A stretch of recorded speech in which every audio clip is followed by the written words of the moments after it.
We've got Babes in the Creek. How cute is that for Laura and Betsy and their two little girls? They're headed over to McDowell Nature Center off of York Road. If you want to join them, it is for free. Sounds good to me. Is it really only Tuesday? And if you're having that kind of morning, how about we take a look at your weekend forecast? Get you excited about your Friday, Saturday, and Sunday, and then we'll get you back to reality. What it is about getting new pens and Tera's markers kind of a and nerd, backpacks. clearly. 524, she's like, I'm going to get all sorts of highlighters for my weather stuff. And a new calculator. A bit more visible and piling up on the roads in and around noon to 1 o'clock. You see those darker blues. We stretch back to the west in and around Asheville. That's when those really big numbers start to kick in through the afternoon. No worries if you're making your way to the coast. It's the summer. That's what we do here in the Carolinas. And people are concerned at this point. We're worried about Florida and some of the rip currents, but that is the only concern for the United States. You ever want a good bread recipe? This guy has got it. Oh, stop. No, honestly, your bread is unbelievable. Stop it.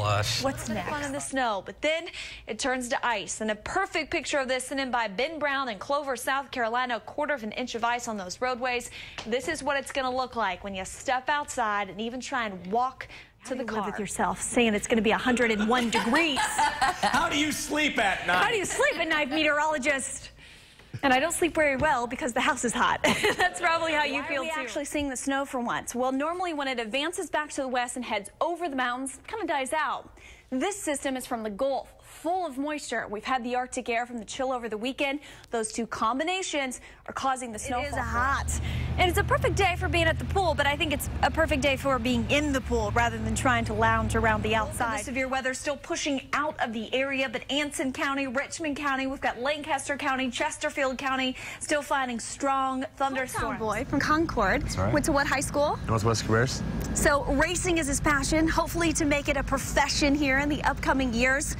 But what are we looking at? It doesn't even look like you should be able to fit as you head into your car that you've got that complete sheet of ice if you can even open the door. Well, the windshield will take about a half an hour, and that's with some consistent scraping. So just imagine how long it's going to take from the earth that's got the frozen ice on top of it, and those temperatures are below freezing near the ground too. So we've got lots to talk about. Hopefully you can stay all morning long and just relax with us as we try and tell you how this is going to get better. The good news is the strong low that brought in all this nasty winter weather originating well back in Oklahoma and Texas is headed toward the northeast. Unless you're doing some traveling into the northeast, you've got a major storm there too. At this point, still dealing with a little bit of light freezing rain. It's starting to disappear off of radar, but we've got the low clouds and we've got the rainfall. When it hits the surface, it freezes. So that's the biggest concern at this point of the morning. That's also why we're going to continue under this winter storm warning that goes until 12 o'clock today. Past that, we're under a winter storm advisory.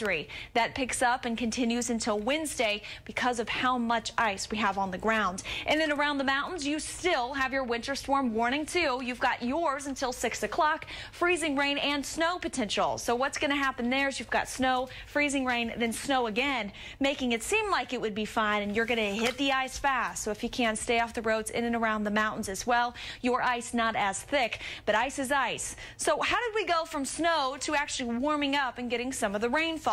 Well, in the higher elevations, it all falls as snowfall. It's way colder up there, -30. It hits into a little bit of a warm bubble that surged in from the south, caused the rain, and once we hit back at surface, it starts to become freezing again. And so that's why you've got those initial ridiculous conditions out there this morning. The freezing rain at this point is not helping either. It's just continuing to add to the layers at 28 degrees. Most locations are near that 27, 28 degree point. You've got a bit cooler for Boone at 25 degrees. Again, still freezing rain and snow predicted for you. So here's a look at Microcast Future Track. You can see the green. That's the additional freezing rain and light drizzle right on top of us, even through 9 o'clock. This model may be a little bit slow, but still with the potential of snowfall to the west as well as to the east, starting to clear out for us throughout the afternoon. We'll even lose the cloud cover for tomorrow, but we're going to struggle over the next couple of days to even get to the mid-30s, which is going to keep that ice in place for days to come. So here's what you can expect. Today's ice rink is calling for very cold temperatures at 34 degrees, a 30% chance of additional light freezing drizzle, and expect for additional power outages and tree limbs to be coming down. Not a good day to be out and about, that's for sure. If you can stay off the roads, please do. We at least have some sunshine at the midpoint of the week and this weekend. Hallelujah. we start to bounce back. We've got some upper 40s and low 50s, but it's going to be a very rough go for days to come. Brutal heat over the weekend as we made our way into the century mark, but do those extreme temperatures stick around for this week too? It's the beginning of August. You can expect the heat, but we've got all the details coming up in just a few minutes in your forecast. Thanks so much for joining us. For Fox News Rising, I'm meteorologist Tera. Hot, high pressure has returned. A cold front sagging to the south will try and make its way back into the area as a warm front, but won't have too much effect other than keeping those temperatures well above average for this time of the year. So when did we hit the extreme temperature of 101? That was Saturday. Most likely you noticed when you couldn't even get in the car without sitting there, not trying to touch anything because everything was hot. Even if you were trying to make your way out to the pool, you had to be in the water the whole entire time. Well, that will be suggested when we once again hit 100 degrees by Wednesday. We do have a little bit of a drop-off, though, and hopefully you enjoyed the somewhat cooler weather on Sunday at 91. Today expecting to be at 94 degrees. But how about some additional beneficial rainfall? Yeah, the yard liked it. Soaked it up pretty fast there when we found those beneficial totals. We do have additional rainfall expected, too. For right now, clouds and 75 degrees today. Not one of those rainy days, just more so on the humid hot side. We've got a higher dew point at 72 degrees, meaning we're at that miserable level as we start up for the morning. Expected, though, to drop into very humid. And even for tomorrow, just a bit muggy. Tuesday will feel much better, but the daytime highs will already be hot, so it'll still feel hot. Morning temperatures in your neighborhood. Back to work Monday, 64 degrees for Boone. Clouds clearing to the south. We've got 70 for Shelby, 72 right now in Albemarle. Yesterday's daytime high was only 1 degree above average, but you notice the heat anyway. And you also notice the extra humidity. Well, we still got that moisture lingering around the area, but not expected to bring any additional showers and thunderstorms as high pressure takes over. We're going to sit pretty quiet here, but because of the recent rain, it did help us out as far as the year is concerned. Now sitting only 2 inches below, we ended the month of July with 3.5 inches, which is just barely below average.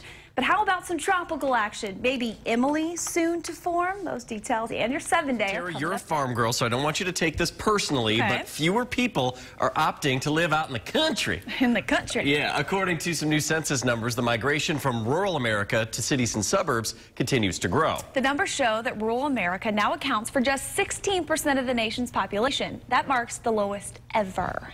This makes sense in a lot of ways because we become the, convenient nation. We want everything right there, and we want it now, and we want it fast. And if you live out in a rural area, as I did for a little while, and you did even more so, to get to the hospital, to go to a doctor's appointment, to go to school sometimes, it took a lot. It's more of a challenge. In addition to that, gas prices are so high. When I first started driving, it was $1.23. That's at least what I remember.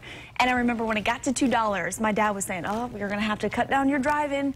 It's just way too much money. We're $4 now. It's unbelievable. People don't want to pay that much money just to get to their house, just to get to the grocery store. So the gas prices being higher makes a difference. And it also makes a difference because the cities are getting bigger. There are more and more people. And also big businesses like to have, a factory out in the country. Well, they're going to buy that piece of land for a lot more money than what you're going to farm it for. So those farmers are giving up their land.